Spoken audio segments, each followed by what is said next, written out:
Hey guys, just here to talk about the 5-game suspension for Miami Marlins manager Ozzie Guillen, who's formerly the Florida Marlins for however many years it's been, but they changed it to Miami Marlins over the offseason.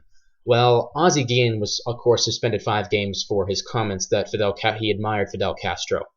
Now, honestly, I think that he actually does admire Fidel Castro because if you know anything about history, or have researched history at any time in your life and you ran across Fidel Castro, you would know that he's not a good guy.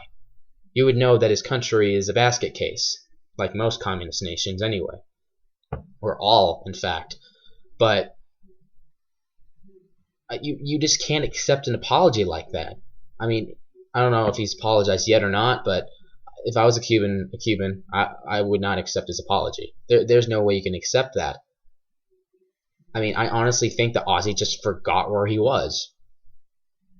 I think he forgot the fact that, there's a lot of Cuban Americans that have moved from Cuba to America to escape the Castro regime, and now he's eating it. His reputation was already bad to begin with the White Sox, with his attitude problems and his random outbursts, calling Jay Mariotti fag and whatnot. That was pretty dumb. But this, by far, is the worst. Fidel Castro's a great leader. That's like me going down to New York, raising up, going like that, and saying Hitler was a great man and meant no harm to his people. Well, of course, the large percentage of the population in New York is Jewish. They'd probably want my head chopped off anyway. So that type of talk from Ozzie, from a guy who's, somewhat, I guess, he's not matured like as a guy, he is not matured whatsoever, but he's at that age that he should know what he's talking about, at least somewhat. But so, talk like that, if you were 16, we'd probably give you a free pass because, you're a kid, you don't really know what you're doing. But I don't know how old Ozzie is, but he's old enough to know that Fidel Castro is not a good guy. But I honestly think Ozzie is not really educated to begin with.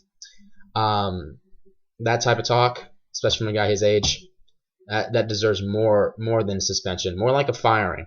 And if I was a Cuban, I would not accept his apology. I mean, if I were them, I'd be bonkers right now. I don't have anything against the Miami Marlins. I have something against Ozzie Guillen now after what just happened. But I also have a thing against the Miami Marlins for not suspending him for more games. 5 games is not enough. That's just plain dumb to say. And I don't know. He does owe an apology, but at the same time, I know that there are a lot of Cubans out there that won't accept just an apology. Like, they are really, really ticked. And, they have a right to be. And, Ozzie dug himself into his own grave, and now he's going to have to dig himself out of it. So, unfortunate, but that's my opinion. I think Ozzie should be out.